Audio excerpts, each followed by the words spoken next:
Hey everybody, how's it going? Welcome to this week's episode of the Bison Hour. We have John Romero here on the mic. John is a good buddy of mine. I met him back in 2017 on the beaches of Cabo San Lucas. We went marlin fishing together as one of the incentive trips that he won through work. But we ended up meeting, and I've been good friends with John throughout the past few years. John now lives in Fort Worth or Dallas? Okay. Yep. The Dallas area. He owns a part of our pest control business in Dallas, right? Yep. Your book of business is about $5 million. Correct. Yeah. So where did you grow up? Like, That's a crazy story, actually. Okay. So my dad actually immigrated to the States from Costa Rica when he was 18. Okay. So came over on the boat, went through Canada, the smart way in, I guess. But went down to Jersey, and then my mom was from Texas, so she went up there to be a nanny when she was 18 as well, and they kind of met, and lo and behold, I was born out there in Morristown. So when I was about a year and a half, though, that's when they decided to move to Arizona. They split up, and so then I was raised out in Arizona, New Mexico. What part of Arizona? Phoenix. Okay. So just that area. And then you did you go to high school in New Mexico? Yeah, so I did middle school and high school, everything basically in New Mexico. When I was 10, my mom decided to pick up and move to New Mexico. Cool. So I went out to the country, one little small town out there, just Bloomfield up in the Four Corners. So what's it like growing up in small town New Mexico? I loved it. I've always wondered that, like when you go on these road trips and you pass through like population 1,500 people. Yeah. So I always wonder, I wonder what it's like to be born and raised in just this town and like never leave. I don't know the born part, but I do know they're getting raised out there. I loved it because I love the country. So It was the type of neighborhood where I could hop on my dirt bike right in the front driveway and basically just take off right to the hills. So it was a good spot. And I think trying to get to school when I'd ride my bike, I think it was like a mile to school. That's about it. So it was small. Free running around, doing whatever. No, not really. My dad was really, really strict, actually. There you go. Yeah. So you went to high school in New Mexico. Yeah. After high school, you graduated when what? You were about 18? No, I graduated early, actually. I only did 3 years. So I graduated in 2010. Nice. Yeah. Okay. And then what did you do after high school? Or I guess, like, how did we go from who John was leaving high school to where, or to who John is 10 years down the road or 12 years? You're 30 years old? Yeah, I just turned 30 in September, so. Congratulations. Appreciate it. Yeah, I know, getting old. But no, it's definitely interesting. Now I try to look back on it, and my whole life I was working a job since I was 10 years old. Mm-hmm. So my stepdad, he was in the picture since I was 3. Mm-hmm. So he was pretty much the guy who raised me for the most part. So, but he was very iron fist, so it's his way or the highway. But definitely learned a lot. There's a lot of discipline too. Mm-hmm. So he expected like the best. So straight A's, you had to do good in school. Other than that, if you get 1B, you're grounded for a semester. So he just demanded high performance from you guys. Yeah, 100%. I was the oldest, and I was obviously the step kid too. So of 5 boys. Damn. So, yeah. So it was kind of brutal, but it was good. When I was 10 years old, we had a family business, so we delivered bread. Mm-hmm. Wake up at 3 in, I'd go deliver bread with my dad, stock the shelves at Walmart. At 7 a.m., my mom would pick me up and then take me to school. And then so did you guys own a bakery, or was it just? No, it was basically a bread route. So like Nature's Own Bread back in the day, you could buy territories. Okay. So you'd have your own truck and trailer, and the bakery would deliver the bread every morning. And so you'd pick up your load and then take it to McDonald's, Burger King, Sam's Club, Walmart, and do all that, and then you'd have to stock the shelves. So you're a contracted distributor basically for a big bread company. Yep. That's cool. Yeah, it was interesting. So that was what I started doing at 10 years old. So 3 a.m. you'd wake up as a 10-year-old delivering bread. Damn. Yeah, my dad said family business, so we all had to partake. Yeah. And that's why I didn't get paid, because it put a roof over our head. So that's how I learned it young. Yeah, it's not a bad thing, though. Like, oh, man, I can't imagine putting my 10-year-old through something like that, waking him up at 3. But when you look back on that experience now. Well, back in the day, it was different times, I think. Yeah. Because both my parents worked both jobs, and my mom helped out, and then she had her own job she would go to after she dropped me off at school. Then she'd go to her full-time job. Wow. Yeah. So when you look back on that, I guess what are your feelings of, like, my parents were slave drivers growing up? Like, my parents demanded high, they demanded high results from me, but they also demanded that I worked a ton for the family business. So not only are you doing what a normal kid has to do, go to school, get straight A's, parents with high expectations, like get good grades, but then they made you work and wake up at 3 a.m. and expected you to perform on top of that. When I was growing up, I hated it. I thought it was miserable, of course. I actually when I was like 11 years old, hop on a bike with my backpack and actually got about 1.5 miles down the road to run away from home. And then I realized that it was actually going to be a longer drive or bike ride to get to my grandparents' place than I thought. You're 1.5 miles down the road. You're like, so I'm rethinking this. Yeah, I had to rethink that one. It was pretty funny. But, that's hilarious. But I look back on it, I'm so thankful I went through that though. Because honestly, if I didn't go through that, I wouldn't be where I'm at now. Like I learned the struggle early on. Mm-hmm. Like I had to fight for everything I wanted. And I think that was ultimately the biggest reason why I wanted to graduate early too. It's because I was trying to get out of there. I was that guy. I was like, I got to get out of this small town. Like I got to get on and start my life because I felt like things weren't panning out, mm-hmm. like going under somebody else's thumb. I just couldn't do that. And it's funny how I transitioned in the military, like complete. So did you graduated at 17 or 18? I was 17 when I graduated, so that was 2010, May of 2010. And then did you just go directly into the military? No, actually. So when I was a junior, the whole game plan to graduate early was my parents' plan mm-hmm. was to become a doctor. Like that was their plan for me my whole life. Mm-hmm. So I thought that's what I wanted to do. So on top of that, when I was 15, 16, I volunteered at the hospital, San Juan Regional. Couple years, followed them around, followed a cardiologist around for a little bit, did all that. And then I went through the year application for the Naval Academy. Okay. But then going through that process, got my congressional nomination at that time. That was Ben Lujan, I think was the one I got that from. Okay. I got the acceptance letter, but I had a little bit of hearing loss. And so you have to apply for a waiver to get accepted. But when I got that letter, that was in April. So they had already given out their 10% of waivers. Gotcha. So after I saw their specialists, they came back and said, we just can't give you a waiver for it. So I was like, oh, all right. So were they like, transitioned. Hey, we're pushing you back another year to get into the Naval Academy? Or were they like, hey, we just can't take you, period? Yeah, I think they said, I think in the letter it said it's been obviously a while, but to reapply. Mm-hmm. So that way go back next year. But at that point, yeah, I just needed to do something different. I just needed to keep going and keep moving. And was the idea behind the Naval Academy to like, I guess, go there, get your 4 years, become an officer, and then go through medical school, a grad program. Yeah, gotcha. Yeah, because if you're an officer, they'll pay for the schooling part. Right. If you're just enlisted, you just basically it just pays for the first 4 years. Yeah. So after that, I basically moved out right before I turned 18. Me and my stepdad got into it a little bit, and I was like, you know what, I'm done with this. I left. There you go. So I think that's a common story for most alpha males. Just in general, It's like, hey, like.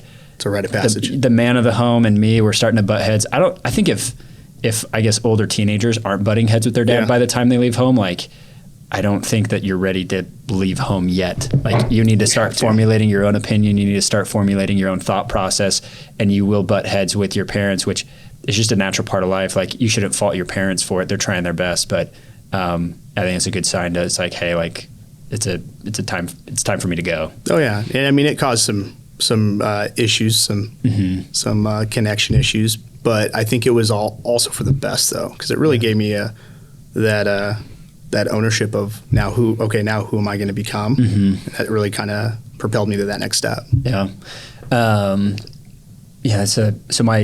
I had a pretty similar upbringing. I wanted to be a doctor and everything like that, but I hated my house.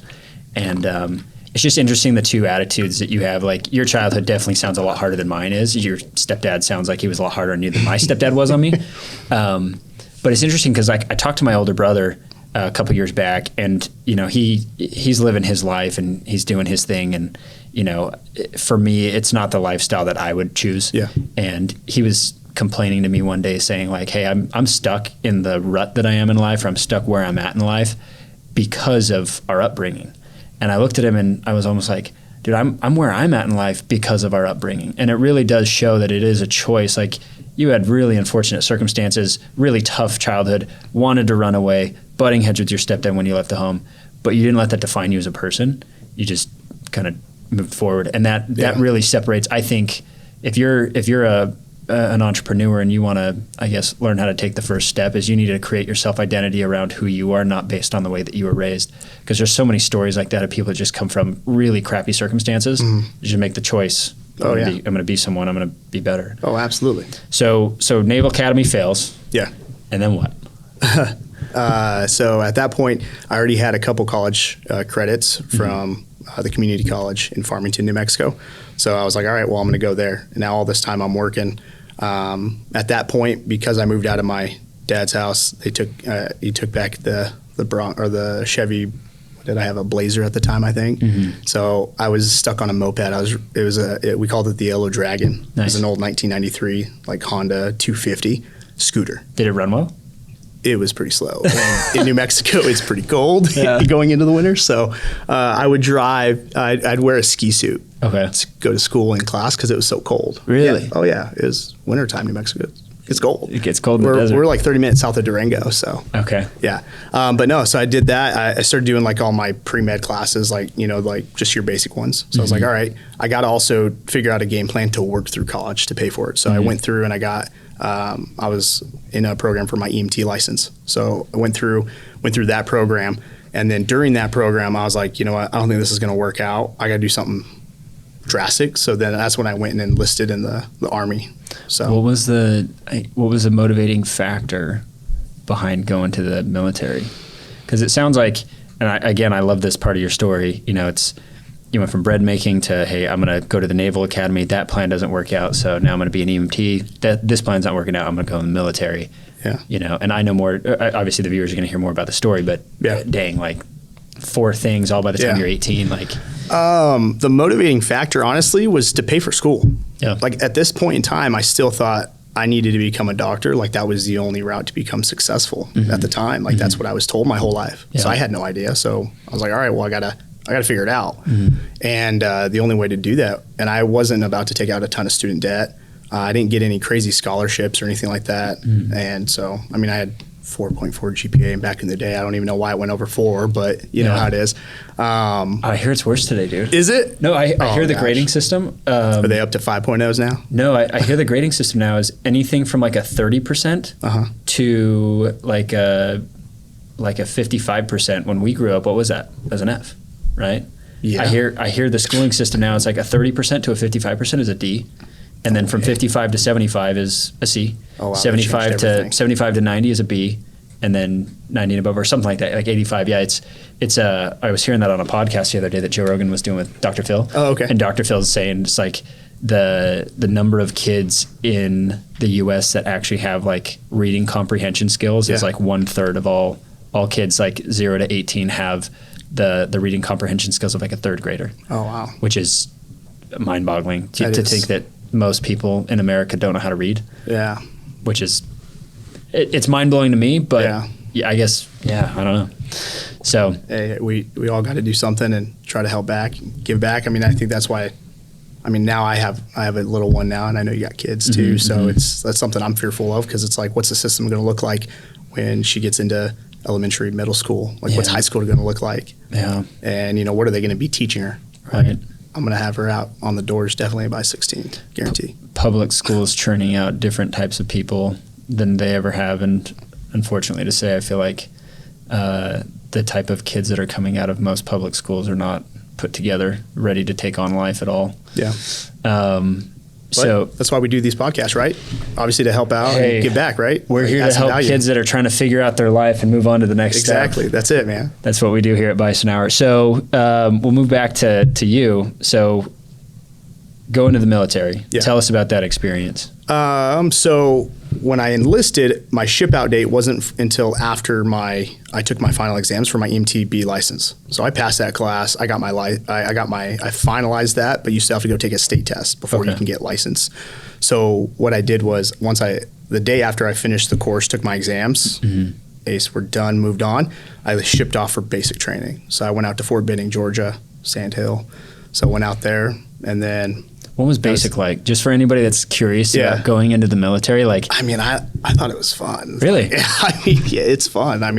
It depends. It's perspective at the end of the day. Like you said, 2 brothers raised in the same household, 2 go completely different routes, right? It's the same thing.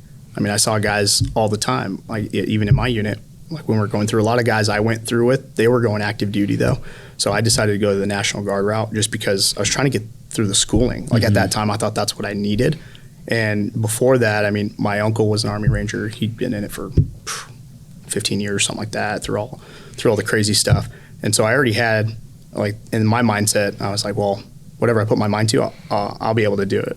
Especially you weren't raised with my dad. Yeah. I'll definitely be able to do this. Yeah, you're like waking up at 5 a.m. This is easy. I was waking up at 3. I mean, I think I made it. I just had fun with it. I was the jokester. I remember one story that was funny for me was one of the drill sergeants, we're all standing there, and he's like, who in here can draw? You know, one guy is hilarious. But he raised his hand, and he's like, I can draw dinosaurs. And he's like, okay, you know, da-da. And I was like, I got something. He's like, yeah, what do you got? Romero. I was like, I can draw a really good stick figure. And he's like, oh, you think you're funny? I was like, yeah, well, I mean, if you want a hat, I can do a hat too. And so, you know, just things like that. I mean, I just have fun with it. Did you do push-ups for that? Oh, yeah, 100%. But it was funny because the whole time he's like, oh, yeah, are you one of these 18 X-ray contract boys? I was like, no, drill sergeant. He's like, oh, you're just active duty. I was like, no. He's like, oh, my gosh, you're a nasty girl. I was like, yes. That's hilarious. Yeah, because it was funny. But, you know, and now, obviously, it's funny because, like, both my little brothers, they went into the Army after me. So one's still active duty out in Hawaii, and he's a full-timer. He's a lifer. So I think it's just different for individuals. But as far as basic, I mean, and it's easy. It really teaches you discipline, but I already had discipline. And I think that's why I'm even more like, hey, if I say we're doing this at 9, be here at 9. Like, be here on time. Yeah. And that just really, I think the military is great for anybody. I mean, even like I've seen a lot of these SEAL Fit programs where they'll take you for like 48 hours. Do it. Oh, man, you're going to learn so much, like the skill set. It's insane. Yeah, it's not a bad route. If you know you're an undisciplined person, you can't figure out a way to wake up out of bed. Going to the military 3-4 years, it'll teach you how to be disciplined. It'll teach you to live a structured life. I just feel like so many kids get out of the military. I have so many friends that have gotten out of the military and they're like, it was the worst experience ever. And it's almost like the opposite effect of like they rebound harder into whatever they were doing before. But again, it's choice, it's perspective. See, that's the difference though, is a lot of those guys, I mean, they went active. When I went in, my intention was like obviously to help, like to utilize the system. Like I was always growing up, I worked the system. So first off with my dad, he was very strict, right? But I knew he would never give me grief as long as I brought home straight A's. Never asked like, you know, anything else like, oh, what are you doing over there? Like didn't care. Like he was busy enough. As long as you had straight A's. If you had a B though, oh man, everything gets unturned. Like, what have you been doing here? What's this? So I learned how to work a system pretty quick. I was the kid who bought big muffins at Sam's Club, and I'd wrap them up and sell them out of my locker in school. Like, that was me. Like, I was just always finding something. Just hustling. Oh, always. Trying to make some money. All the legal stuff, of course, but, you know. And so when I got to the military, like, when I went that route, I just wanted to utilize the system. That's what it's there for, like, to help for school. Cool. I'll donate some of my time and a portion of my life.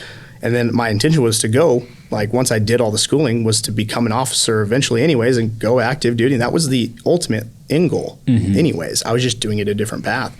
But after I got back from basic, literally I had my mom ship me all my paperwork, like my training and stuff from my EMT class, because I had scheduled my class or my state license to go take it a week after I get back from basic. So that way I could get my license so I can go get a job so I could still work and, you know, take care of stuff, pay for school. So I go, pass this test, the state exam, first shot. I was pumped.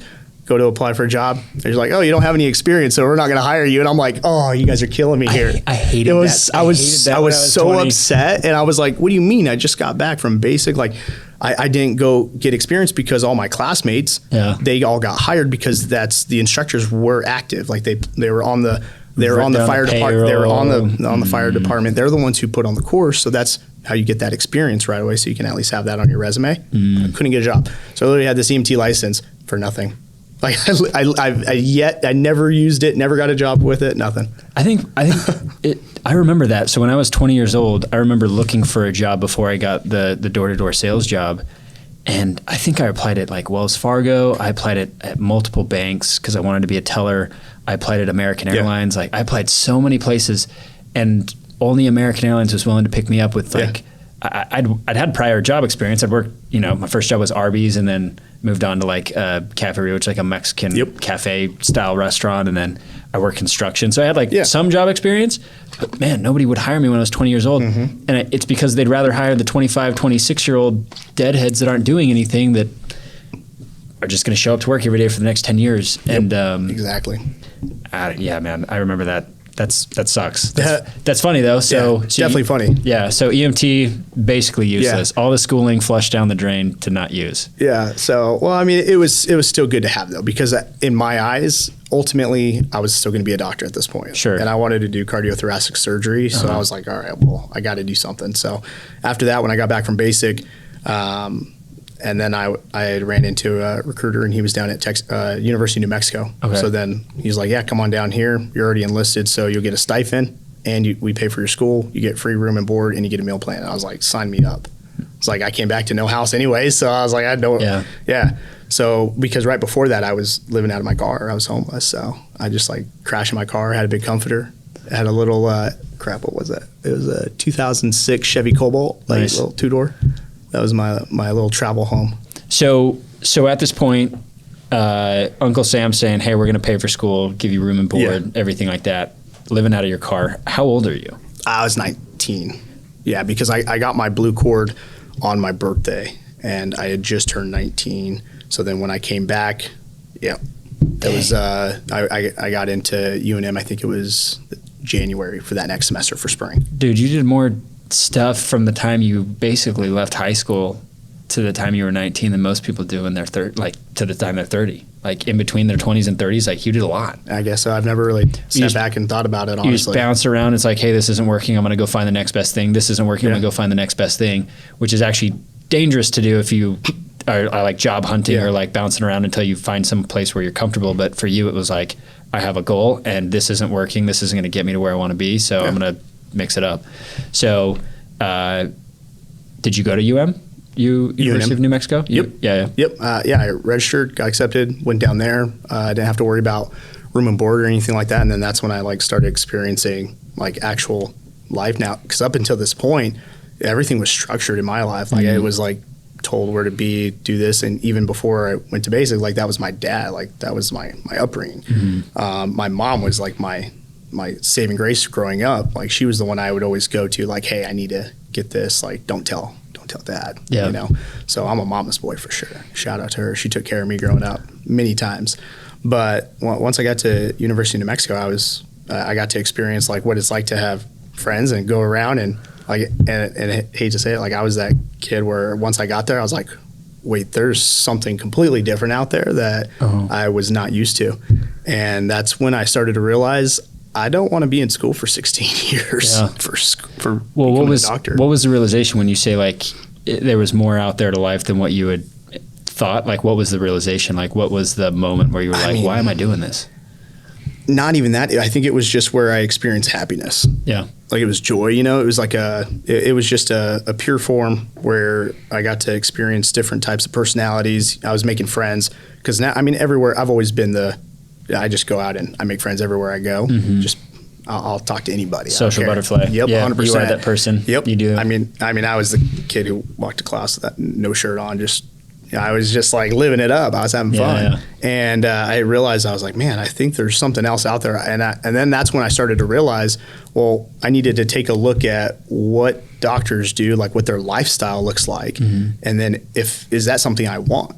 And I thought about it and I didn't want that. I didn't want to work those kind of hours and be away from a family or, down the road or not have friends and be able to go out and just enjoy myself. I've already done a lot of years of working. I was doing that since I was 10 years old. So do you have any friends that you met along the way that actually continued on with that path to like become a doctor? They're like, yeah.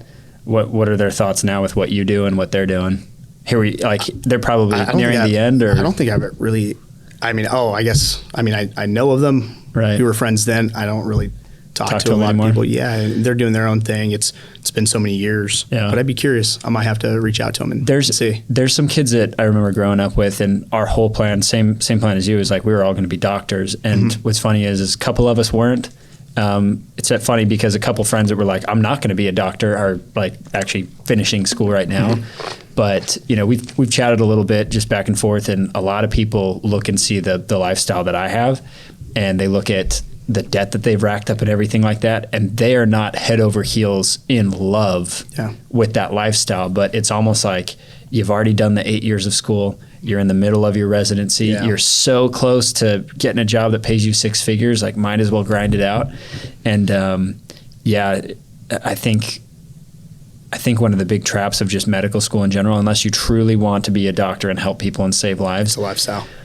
my wife's OGBYN with our first child literally saved me from being a doctor by saying there's easier ways to make money. And if you're in it for the money, don't do it. Yep. And I was like, okay, thanks, doc. Like, shout out. Yeah. I don't even remember his name, but I'm glad I got that tidbit, because I can't kind of realize that, 'cause that was the thing. I was doing it for the money, because I was told my whole life growing up, like, you need to go to college and you need to become a doctor or a lawyer or something like that. And you're going to make $100K, $200K doing that.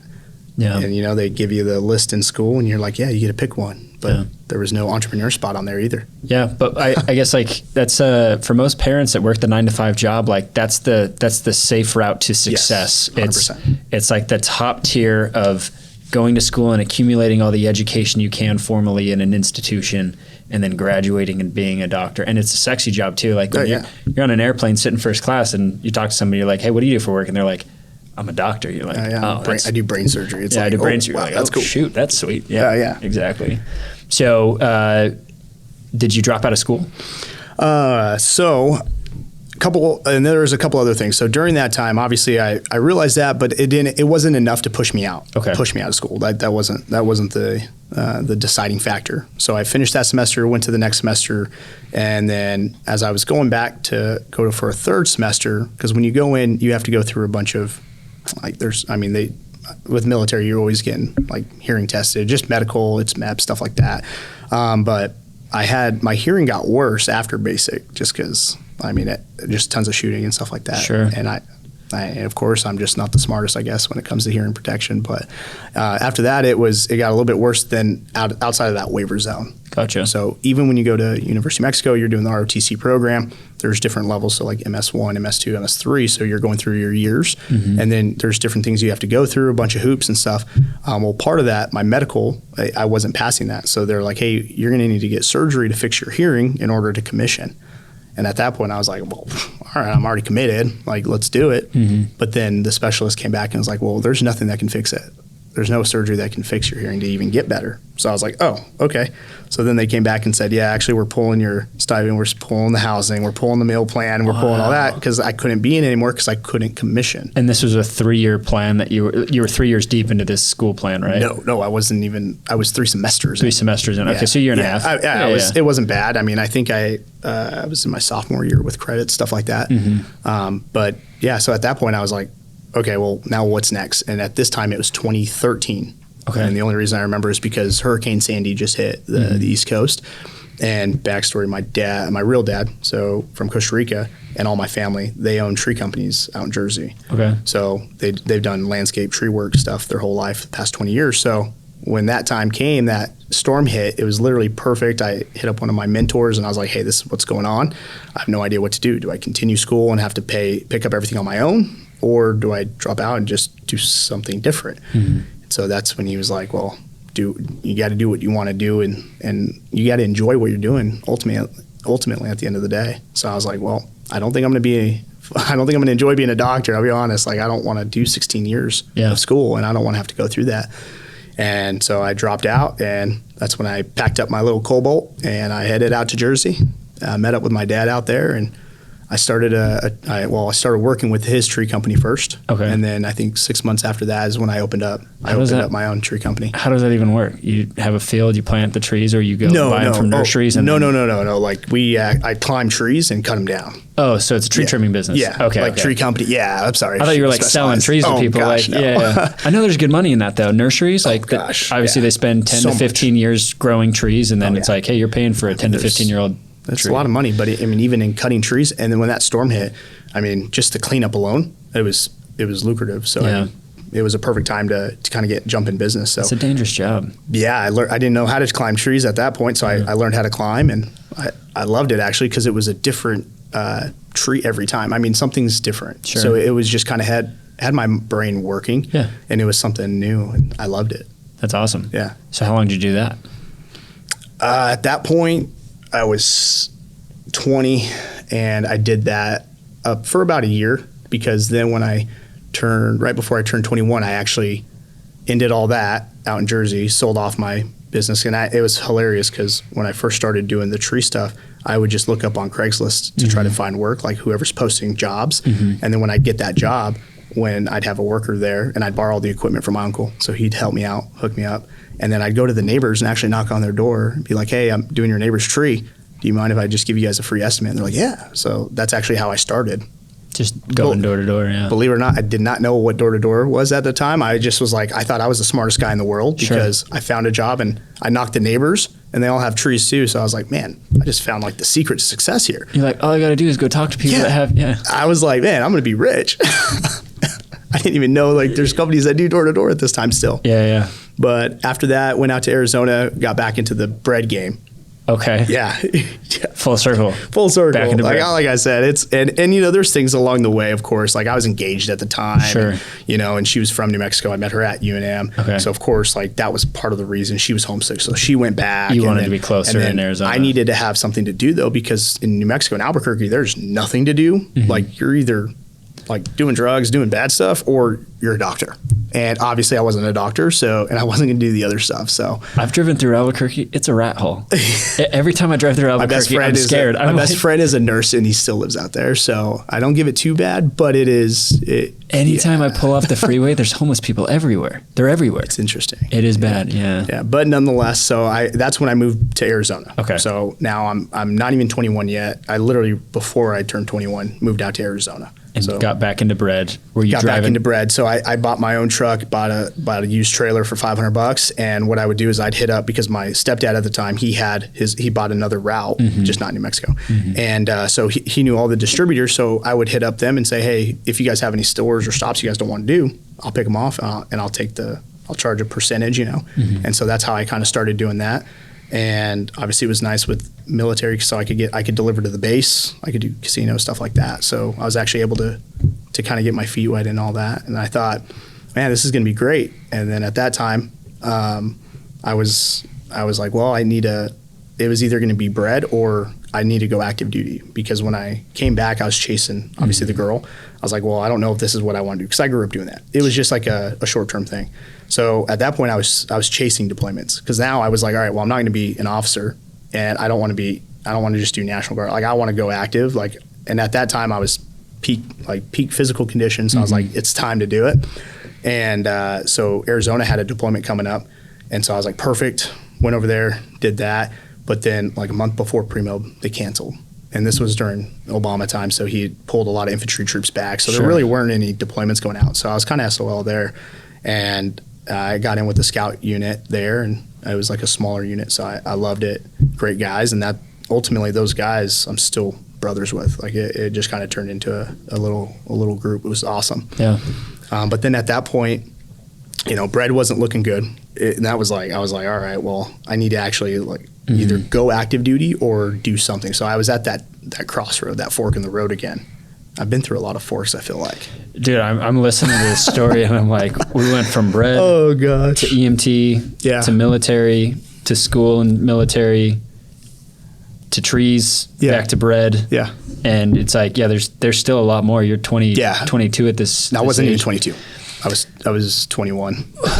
I guess my question for you is, man, your story is so uncommon in today's world, where somebody literally leaves home at such a young age and just. So what are your hobbies? What do you like to do currently, or what have you always liked to do? Off-roading, shooting. Those were usually some of my big hobbies. And during this time in your life, like how often did you get to go do that stuff? Oh, never. You're just working. I couldn't afford it. Like I was trying to survive. If you're listening to this, if you're trying to get somewhere in life, all fun goes on hold for a couple of years until you get back to. Yeah, I low-key did not know that was what I was doing though. Like I was just, it was life. Yeah, it's survival. You know, it's life or death. It's like I'm going to survive. I'm going to make this money, or I don't have a house, or I don't have a car. And obviously, I mean, and you know, and I never came from money. I didn't have rich friends to kind of help me out along the way either. Like it was a grind. I worked my tail off. Yeah. But I mean, you're right. It's not even the end of the story. Like there's so much now I'm thinking about. I'm like, dang, That's why we're here. That was a lot. I want to capture all this. No, this is awesome. Yeah. So went back to doing bread. You found a brotherhood. You mentioned that. How important at that point in your life? You've been basically a nomad, a maverick for 2-3 years, bouncing around from place to place. You said you make friends easy, but how important was that, I guess, male support group in your life at that point in your life? Oh, it was. I'm getting chills, goosebumps. Really?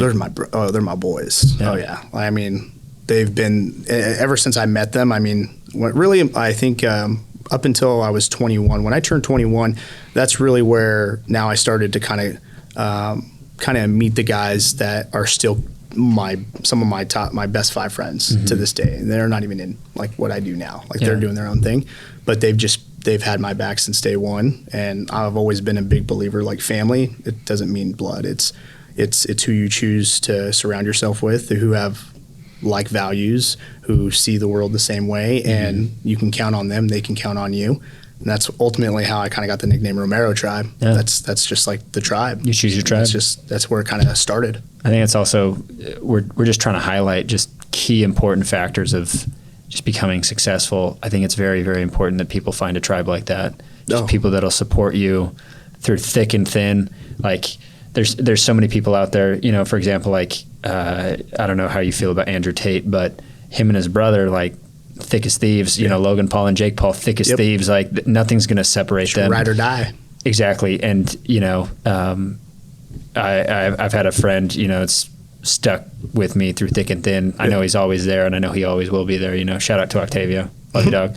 But, like it's important to find that group that's going to push you, because I feel like a lot of people just get lost with, hey, I'm going to go hang out with my other coworkers from Starbucks.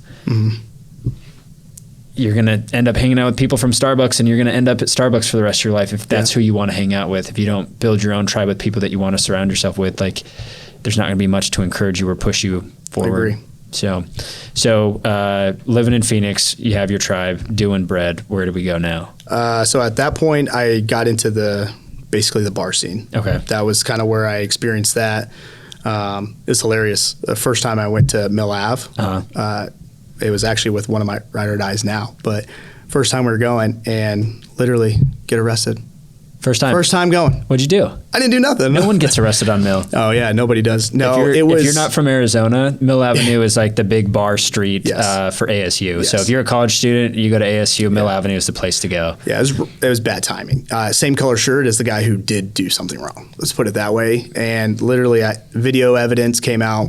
Veterans Court, they see it and they're like, oh yeah, he didn't do anything. You can see I'm over here standing talking to people just in my statement, but it was just how it all happened. But it's crazy because then I went on and worked at that bar for security, and because it was a security guard who like tried to put me in a choke after I was trying to exit the building, and So how did that happen? You're just over there talking to people, and the security guard comes up and is like... No, it wasn't just like that. So what happened was I was there with a girl, one of my buddies. He was there with his girlfriend, and a guy walked by, you know, grabbing her butt, trying to be rude, hooting and hollering. Sure. And so, of course, he's like, dude, what the heck? And then security guard comes up on my buddy. Mind you, my buddy, he's ex-Navy SEAL. So he's like, yeah, I'm leaving. And this is all on camera, which is awesome. Sure. So he puts his hands up because he just knows he's been through it. He was born out in PA. But so he gets escorted out. And so the security guard, though, just being how they were back in the day, like grabbed his collar and just like kind of trying to rock him, like trying to push him. And he's like, dude, don't touch me. Like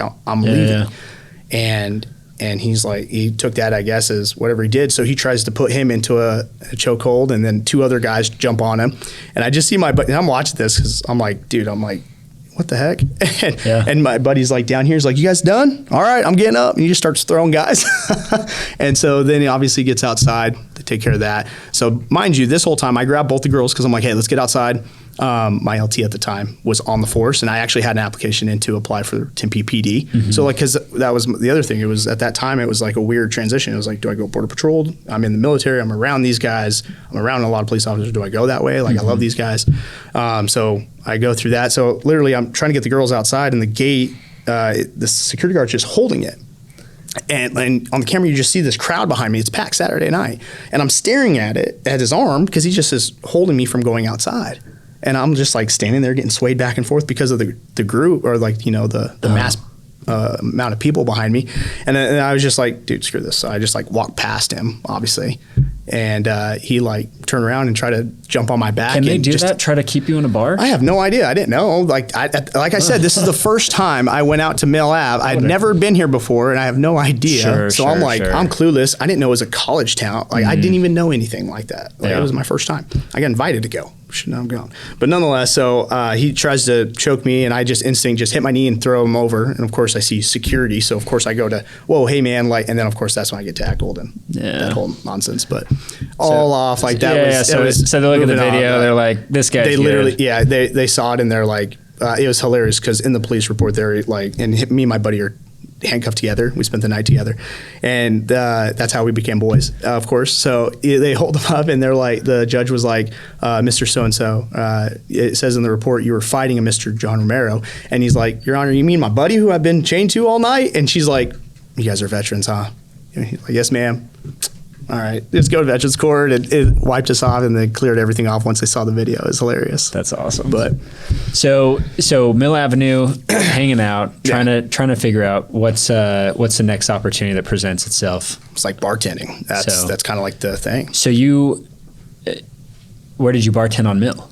It was Moonshine. Moonshine. Okay. Moonshine. I think, and then it turned into Cabin. Okay. I think so, and then I don't think it used to be Margarita Rocks back in the day.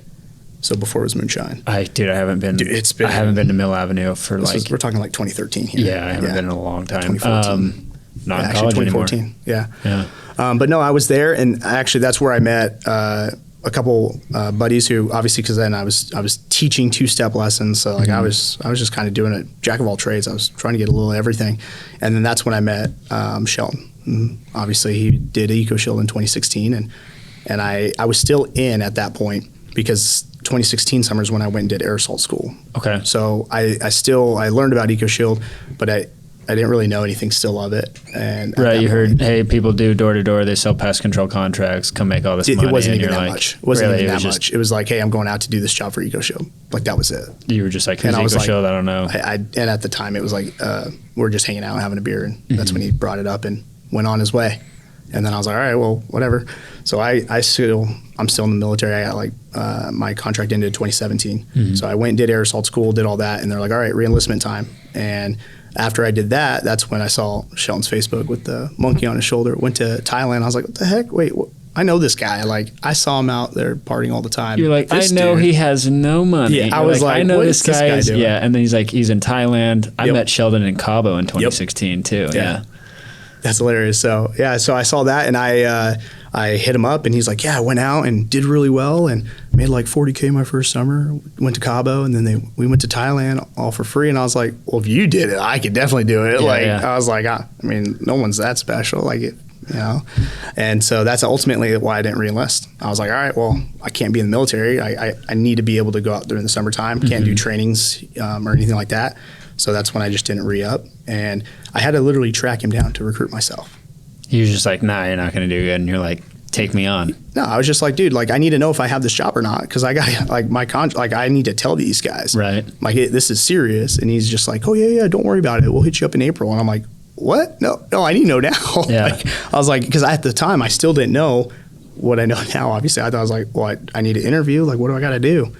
So I basically finally Pat and Sean get a hold of me and finally do a call. I'm like, done. I was the same day. I met up with him at Topgolf, and I was like, where do I sign? Just I need this done. Yeah. Oh, okay. Here. Sean's like, here you go. Yep, that's it. That's awesome. I love hearing stories like that. So you get involved with EcoShield. Yep. Briefly, tell us your experience at EcoShield and just your performance on the doors and picking up the job, because I'm sure, other than selling trees door to door, this job was very different than anything you'd ever done before. I never did sales before this. I mean, I did a stint at Buckle, where it's like 3% commission. You're not really selling. People want something. So I really never had the experience that I realized. So when I got out to Orange County for funny. So, first day I drive out there, I pack up everything. And at this time I was dating my now wife. Okay. So she's been with me through thick and thin from the beginning. That's the one you need, man. Yeah, 100%. And so she was very supportive. And so we had moved out. I was renting a house. So she actually just stayed with one of my uncles. So that way, obviously, we wouldn't have to worry about rent and stuff like that. But I drive out, and the first day I show up to Orange County, I walk out the next morning at 6 a.m. to grab all my stuff, and my car's towed. So, yeah. They do that in California. Yeah. They really do. You I was park like, anywhere randomly, it's like car's gone. I was like, where's my truck? I was like, I called out, like, somebody stole my truck. And they're like, no one's going to steal it, John. Like, it probably just parked in a spot where you can't park. You're like, we're in Orange County. Well, Sheldon told me to park here. Yeah. Well, it's probably not where you're allowed to. So that was my first experience to California. Ouch. Yeah, it was interesting. But I learned an important lesson that day, because then Pat went and paid for it to get out, because I had to borrow money to get out to Orange County. I was negative $3,000 in debt each month. Like I was that guy, typical guy living paycheck to paycheck, just kind of blowing money. I had nothing, no savings, nothing. And that first day they went and took care of me. And I was like, wow, I've never experienced that before. Like a company or even an owner go out of his way to help me out. And I'm just a new guy who just showed up today. Right. Like just ultimate example. And they that's ultimately they don't why, owe me anything, and they went out of their, And that ultimately, that's why my guys know this. It's always take care of your boys. That's where that came from. Yeah. Because they took care of me day one, and I was like, dude, this company, what? And I'm a loyal guy. I'm a team guy. Yeah. So that happened. I was like, I'm here. You're a foxhole guy. Yeah. If I'm in a foxhole with somebody, I know John's going to be there. Yeah. I was like, let's ride. So first summer was good. I did not know what the heck I was doing. I was trying to memorize my pitch, like following the manager, shadowing. Sure. Like I had no idea. But I've always been that disciplined guy of just tell me what to do and I'll do it. So Sean stepped in and was literally like, hey, John, you got to do A, B, C. So I was like, all right, cool. I can do that. So go through morning trainings, get out on the doors. I'd have to hit a certain number of people I'd have to talk to, because that summer, like later in the summer, I was realizing my ratio was like 1 out of 25. So if I wanted 2 deals, I need to talk to 50, 75 people. And then also at night, I was doing 2 hours of other studying. So I wouldn't go to bed till like 12:30, just so that way I could get through the training. Because once again, I never did sales, but he told me to do it. So I was like, cool, I can do that. Yeah. And he said, if you do it, you'll make this much. I was like, okay. And it happened. I made like $40K my first year and hit top 10 rookie, met you out in Cabo. And then that summer, after that first summer, that's when we got married. Me and my wife got married. We did the old Jamaica. We went down, did the destination wedding. Did you guys elope? Yeah, so you eloped to Jamaica, yeah. Sorry, Mom. But yeah, she was still a little upset because she didn't I don't know. We just kind of went down and did it. So you guys have been married 4 years, going on 5 years? No, we just had our fifth year anniversary. Okay. Yep. Congratulations. Easy date to remember, September 11th. I've met your wife. Yeah. Sweetheart, by the way. Yeah. Right. What kind of role has she played as an influence in your life to getting to where you are right now? Everything on the support side. I mean, I've had some big summers, and it's literally because of her, but honestly, it was because I took what you had talked about ultimately after like 2019, when you said you and your wife sat down and had a talk like, hey, this is the goal, this is what we'd have to do together, and then each person has to play a role and then agree on that. Yeah. And that's ultimately what we started doing from the beginning. Yeah. And that's what really helped out, was she just takes care of everything at the house, because we have a 4-year-old daughter. Yeah. Name's Aria. So yeah, when you get married, or just when you have a person that you want to spend the rest of your life with, it's not so much I'm playing for myself anymore as much as it's like we're a tag team duo, and it's not even like I have goals, it's like we have goals now. 100%. I think that's a very important thing, but that's awesome. I'm glad that she's been rock solid for you, because watching your career take off since then has been truly inspiring. So you're a rookie in 2017, you came back 2018. When did you partner in to EcoShield? It was after my summer of 2020. Okay, so it was after my top. Okay, yeah. So you came back in 2020. You sold $550K in a Golden Door Award that year. So John gets a Golden Door. If you guys are in the door-to-door industry, it's like top tier salesmen get that award. So congrats on that. That's a huge accolade. And then partnered into EcoShield. Tell us a little bit about the moment you transitioned from being a sales rep and a manager to being a partner, and how that transition has kind of influenced you and shaped the way that you think. Well, I think to just give you the answer on that, I'd have to kind of explain the process through the 4 years though. Yeah, let's rewind. Because like obviously that moment just doesn't happen, right? Like I mean it gets developed, and so like when I got after my first summer, I didn't make it yet. Like I'm not like, oh my gosh, I have all this money to blow. Like that didn't happen. I got back from our honeymoon and found out at the same time I was going to be a dad. So literally I became a husband and a dad like in the same week. It's hilarious. Heck yeah. Yeah. Which I wasn't ready for it. I had no idea. Yeah. I was like, I didn't even know if I wanted kids. Yeah. But I freaking love my little gremlin. Oh, yeah. But so going into my second year, I was massive recruiting, trying to do everything I can to build, trying to follow suit as some of the top performers, the top guys, the other owners. And I realized that it's a lot harder than I thought. Like you can say, obviously, yes, I want to be a partner, but there's so much work and execution that goes in that it doesn't just happen because you're saying it. Yeah. Yes, that's a byproduct of saying it. You have to have those affirmations. But at the end of the day, you have to have that ultimate 100% execution, become obsessed with it. And at that point, I realized, I was like, all right, well, I've seen these guys be able to become owners of a multi-million-dollar business in 3 years. If they can do it, I can do it. So back to the grind. And that's when I ultimately just started getting after it.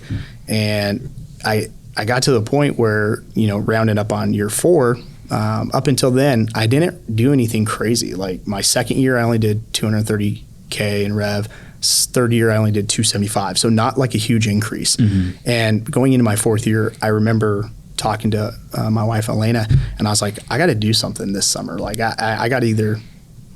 I got to level up. Yeah, I got to level up or get out. Like I gave myself a 5 years to hit partnership. Like that was the 5-year goal.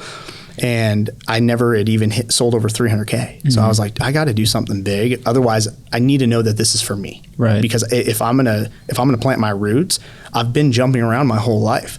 I don't want to jump more, but I need to make sure it's my spot. It's my vehicle, And so after that summer, I mean, literally just every day waking up, I simplified my life. It was simplified, the same breakfast, same clothes, the same deodorant, like literally I didn't have to make a single decision, and that was the purpose. And every day I just told myself I'm a top 10. And that's what ultimately pushed me over that edge, because then it happened by doing all those small habits. It all compounded into that success. And you're just talking about that 2020 summer where you came out and slung and qualified for partnership. Yep. We'll pause there. I know what that's like, and not a lot of people do. I'll give you an example. So this last year, and just for the viewers listening, we get all of our management staff together at one big conference center, and then a lot of guys go on stage and just kind of explain the experience that they have during the summer and some of the things that they learned. And something that the top 3 producers in the company all have in common at the end of the summer, and I know you can see this, I know I can see it because I've done it, there's a screw loose. When they get off the summer, it's almost like they have PTSD because of the place that you have to take yourself psychologically to produce. Because when I sold a lot and did exactly what you did, but just like a year before, same food, same schedule, same everything. I didn't have to think, and then you get lost in your goal. And it's almost like time has no place in your life. The days kind of fade together, the weeks kind of fade together. You get in this zone of work, and when you pick your head up at the end, you're like, what just happened? It's almost like I snapped out of it and I woke up from it. So you went through that experience. What was that like? Honestly, it was like a bison heading into the storm. You put your head down, you just go, and it gets black. And then you come out the other side and you're like, wow, I'm here. Literally, it was a perfect example, actually. As you were saying that, I was like, dude, that is perfect. There we go. It's a perfect explanation for it, 100%. But it was worth it, 100%. The ultimate execution and everything up in my life up until that point led up to help me achieve that summer. That's it. It was everybody who's been a part of my life will help me get there. My wife, my family, my dad being like, and I called him after that summer. I was like, hey, thank you for being a blank to me my whole life growing up, because you made me who I am now. Like, I hated you for it growing up, but I respect it and I appreciate it now. Like, you are the reason why I'm here. Yeah. It takes a lot of maturity and takes a lot of self-accountability to say something like that and to recognize. although people's help in the past has been imperfect, it was still help, and it still helped you get to where you are. Oh, absolutely. Today. So now you're a partner at EcoShield. Your team sold over $5 million last year. Your book of business did, your Rolodex, $5 million. Oh, so book of business over 5. The squad, we just did 3.5 mil this past summer. That's awesome. Yeah, that's awesome. And for again, viewers that don't know, John's sales team came out and sold 3.5 million in a 4.5 to 5 month stint. So it's not like an annual. It's hey, in 4.5 months, 5 months, knocking on doors, selling pest control. We did that much. That's incredible. That's awesome. So what are you doing now to make it to the next level? Like, where do you see John Romero in the next 5 years? Because you had a 5-year commitment to EcoShield. Yep. Have you re-upped on that commitment? Oh, absolutely. You have to. Yeah. The end goal wasn't partnership. It was the next step. And I think especially for every entrepreneur, don't ever make your goal the end of your journey, because then once you hit it, you become complacent. And that's where we see a lot of guys that are very successful fast, but then they kind of trail off. Yeah. It's because they hit that goal that they had in mind. So they think, oh, cool, let off the gas. Complacency sets in. You forget the little habits. You forget all the things that you were doing that helps you compound all that and to get to that next step, because it's not going to just come easy. Like, it gets harder at the top. Yeah. So the stuff I've kind of taken into play was extreme ownership on habits and daily routine. I just basically 10x what I was doing. And I had to take a step back and see how I define certain words, so that way when they come up to me, I know exactly. And the biggest one for me was commitments, to be honest. Up until this past summer, I've always had, there's times where you'll commit to something, right? And we're human. We're gonna fall. We're gonna fail. That's just normal. You're not quitting. You got to fail forward. And I was always the one where I'd start off hot for like 7 days. And then, reading a page a day, or, I'm going to read 3 books this month. And then all of a sudden I only get through 1.5, and I have weaknesses just like everybody. But when you can identify that and then set up your next goal, that's when it just gets crazy. So the biggest thing was for me, I turned 30 this year, and I had a couple of realizations where, I got a 4.5-year-old daughter. And I was like, all right, well, when I'm picking her up from school, and, all the kids are talking about their dads, what do I want her to say about me? Like, what's that conversation going to look like?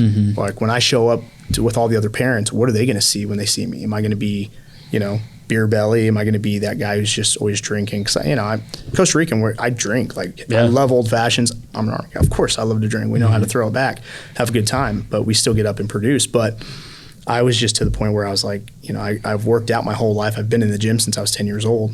My stepdad was a bodybuilder back in the 80s, so I've been around it my whole life, but I've been out of the game for a little bit. So I got to that, and the realization, I was like, you know what? I want to be that guy. I walk in, boom, I have the professionalism, but then on top of that, I look the part too, because as a leader, you have to lead from the front.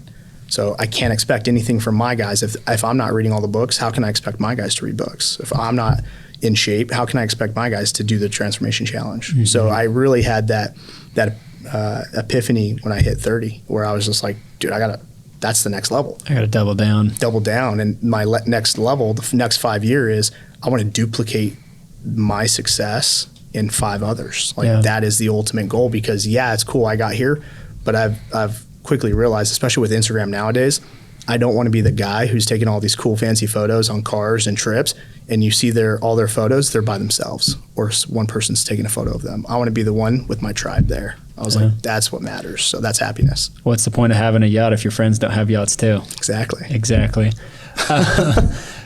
No, dude, you bring up so many good points. I'm so glad I'm having you on the podcast right now. This has been a treat for me, but I appreciate you having me. Dude, honestly, you're long-time the man. listener, first-time interviewee. Thanks, man. We've only had one podcast out so far, so we filmed a few, but only one's released. But I think what you're saying, and this resonates with me right now too, on this path of entrepreneurship, you set a goal and you climb this mountain. It's this peak that you're trying to reach. And this is a thought that I've had recently with my own self, because, I just turned 28 and I've had the same thought. It's like, what's the next step, and are you going to double down on the work? And for some reason, I keep thinking that year after year being an entrepreneur, it's just going to get easier and easier. And I don't know why I feel that way, because every year it gets harder and harder. But the difference is you get stronger. And so I liken it onto like a mountain that you're climbing, and you see the peak at the top, and you're like, that's the peak, that's the goal, I'm getting there. You put your head down, you're staring at the snow, you're staring at the rock, and you're just trudging it up the hill. You're just going as hard and as fast as you can. Yeah. You almost exhaust yourself, but you make it to the top, and you look around, and you're like, wow, life is beautiful up here. This is awesome. I'm tired. I want to rest for a second. I want to relax. I just hit my goal. I've been climbing this mountain for a while. And then you get up there, and you kind of realize it's kind of cold. There's not much else to see up here, but you look to the side, and what you realize is you're at the false summit, and there's another mountain to climb. Oh, yeah. And you decided to climb the other mountain. And I'm under the assumption that once you get to that peak, you realize this is another false summit. Yep. And really, like, the sky's the limit with how high you can climb. But I think for a lot of people that are entrepreneurs, if you've hit goals or if you're struggling to get through stuff, keep in mind that the path, this life, entrepreneurship, it's a tough life, but it's so rewarding. The job gets tougher, work gets tougher, running businesses gets tougher, moving money around gets tougher, your time gets more scarce, but you get better at managing everything. So although the job gets harder, it also is better, I think. I do want to tag on that, though. I know you're saying it harder. I just want viewers to know, too, or listeners, too. It's not the fact that it gets harder. It's the fact that we have more responsibilities now. Mm-hmm. We have more people looking up to us. We have more eyes on us. Mm-hmm. So it's not the fact that, we're getting stronger at the end of the day. We have a lot of responsibilities. Yeah, it's going to be hard, but everything in life is hard. That's the point. Yeah. If it was easy, everyone would do it, right? Yeah. But I think that's what makes us who we are, and that's why we're able to get back and then lead the others and help others become something more. Yeah, that's a great point by you. I tell my guys that all the time. It's like, listen, like when I was a rookie, I showed up to work and I just had to worry about myself and getting my own money. Yeah. And now that I'm where I'm at, it's like I have and growing. I have over 150 sales reps that work for me. Yeah. I gotta take care of all of them. Yeah. I got a family of 5. I gotta take care of them.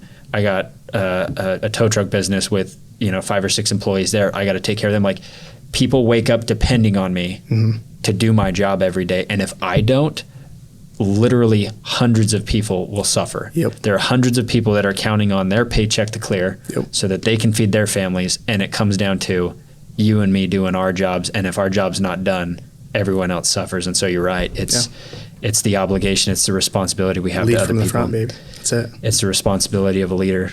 I think heavy is the head that wears the crown. Not a lot of people understand that. Everybody wants the fame, the glory, the fortune, everything, but they don't realize that it's a lonely trip to the top and it's a lonely journey, but it's filled with, it's filled with beautiful moments. I love it when my guys come to me and tell me thank you. I love it when, I can see the joy and the experience. Like, my favorite trip to do in this company is go to Cabo, because I get to see the eyes light up of everybody. That's like, wow, this is what people do when you made it, you know. And that's actually a unique thing. Not a lot of people get to experience that joy. And at the end of the day, I mean, we're servants. Like, that's ultimately what we are. Mm-hmm. If you're an entrepreneur or anything like that, you're a servant at the end of the day. Yeah. Like, you're there to serve others ultimately and add value to their life. Like you said, if they can't clear their check, what's going to happen? Exactly. I mean, and that's it. It doesn't just happen overnight. And at the end of the day, a lot of people say they want that, but nobody's willing to put in the work and the execution that it takes to get there. Because I didn't just hit where I am because of the past couple years. Like, it's because of the past 30 years, 100%. Yeah. Like, actually 20, because 10 years old. 10 years old. That's where it started. Delivering bread, 100%. Like, that's where it began. I think a lot of time people don't have that long-term vision either. The difference between you right now and, I don't think it's far-fetched for you to own a private jet one day, John. Like, I don't. You're 30 years old. Romero Tribe's going to own the private jet. Romero Tribe's going to own the jet. For the boys. The trust is going to manage the jet that they don't own. Oh, yeah, it's cool. But no, like, it's not a far-fetched goal for you to have that, and everything's possible, for you. But you have to understand that the difference between you and that John is just time. Yep. That's it. And the difference between me and where I want to be, it's just time, and it's consistency over time, being patient. I feel bad for so many kids that and you did this too, but your difference is you left stuff because things wouldn't work out or you were seeking a better opportunity. I think a lot of times people get bored with their job or they get bored with where they're at and they're deal seekers. They find the next best deal. Hey, this person's going to pay me $1 more an hour. This person's going to pay me an extra commission percentage. This person's going to do X, Y, and Z. You're better off committing to the wrong thing all the way than being committed to the right thing halfway. It's the issue of the grass is always greener on the other side, right? We always think it is until you get over there and you're like, oh, it's actually the same pasture. You still got to water it. You still got to take care of it. It doesn't matter where you go. That's Grant Cardone. Yep. Thanks, Grant. Appreciate you. Yep. Well, dude, we'll wrap up the podcast. My final question for you is if you have any advice for any person that is going through what you had to go through or is growing up and not really sure with what they want to do with their life, that's considering a path that's different than what their parents told them to do, become a doctor and everything, like what's your advice for somebody starting out? I think honestly, just sit down and find out what you want in life, what makes you happy. Once you find that, if it changes, that's okay. Like, don't be afraid to, you're not going to quit something. That's different. I know a lot of people are always like, oh, well, I've been doing this for 5 years and now you're letting fear and other things kind of dictate your direction. But at the end of the day, see what makes you happy because life is a journey, right? Like, I don't know if we're going to be here tomorrow or in 100 years, who knows? But you got to have fun along the way. But you got to take execution. That's the only advice I'd give. Like, I wouldn't be here if I didn't just commit to something and say I have to do it, but out of fear of survival. Like my survival instincts took over to get me there. If you're comfortable right now, get uncomfortable. Like, if you want something more in your life, if you're trying to be like a bison, you got to head into the storm, right? Don't be the sheep. Don't follow the crowd. You're going to have people that are going to tell you, no, oh, that's not going to work. There's no reason that you can make that kind of money there. Well, first off, did they do it? Are they doing it currently? Well, then no. Why would you take their advice? That's like asking somebody like who's not a doctor, like, hey, what about this scar? It's not good advice to take. So you got to look at inside yourself, and then you got to ask yourself, what are you willing to do to accomplish that goal? Because at the end of the day, you can sit there and say you want to be an entrepreneur. You can sit there and say you want to be financially free. But if you're not willing to put in the work and follow through on that and put in the time it takes, then you're never going to get there. Last question, and we'll end with this one. In your life, when times have been tough, and you've had a lot of tough times, a lot of letdowns, a lot of heartbreaks, I'm sure. Sleepless nights, crying, all of that. In your life, a lot of country songs. In your life, what has gotten you through those moments of difficulty? It's a good question. I don't think I've ever been asked that question, actually, I'll be honest. To get me through those difficult moments. How do you constantly choose to you get knocked back down, you get punched in the face, and you just keep getting back up, man? I mean, that's just who I am. Yeah. I mean, I think I'm trying to think about it because, trying to answer that question is a tough one. That's not something you just have an answer for. So that's psychologically deep. Yes, it's psychologically deep. We'd have to sit here for a couple hours to dive in deep as to why I mentally am able to get back up and keep going. But I've hit so many walls, things like that. I mean, the way I see it is if I'm breathing, if I'm not bleeding, then I drink a Gatorade and get after it. Just like my dad always told me, like, the bone's not sticking out, you're fine. It might be purple, but you just get back up and keep going. There's no excuse.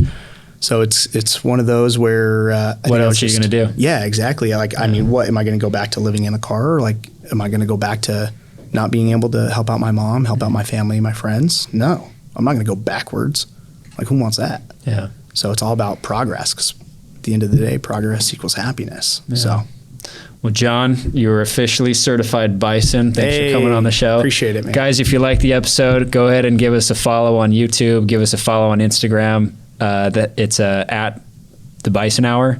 And then, John, what is your Instagram handle? Just Romero Tribe. I think there's underscore in there somewhere, but it's underneath. I think it's in between Romero and Tribe. We'll tag him in the Instagram, but go give John a check out and go give him a follow if you want to follow his journey for the rest of life. Thanks, John. Appreciate it. Glad to have you on. You're the man.